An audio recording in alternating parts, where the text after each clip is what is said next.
Bu gün müqəddəs Qurban bayramıdır. Həzrəti İbrahim əleyhissalam bir övladını Allaha təslim edir. İsmail isə könüldən boyun əyir Rəbbinin əmrinə. Qurban sadəcə bir kəsim deyil, qurban könlünü Allaha açmaqdır. Bir sevgini, bir arzunu, bəzən bir canı verməkdir. Amma bu günlərdə başqa bir yolda başlanır. Səhrada bir karvan yola çıxır. Hüseyn haqqı yaşatmaq üçün ailəsi ilə Kərbəlaya doğru gedir. Arxada xanım Zəhra sanki səssizcə pıçıldayır. Bunlar mənim qurbanlarımdır. Kərbəla göylərin ağladığı bir səhnədir. Orada səcdədə kəsilən başlar, göylərə yüksələn dualar var. Can verilir, amma iman yaşayır. Qurban bəzən bir heyvan deyil, bəzən özünü fəda etməkdir.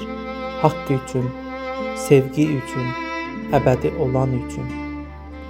Bu bayramda bir anlıq düşün və özündən soruş. Həzrəti İbrahim nə verdi? Xanım Zəhra nə verdi? Bəs mən nə verməyə hazıram?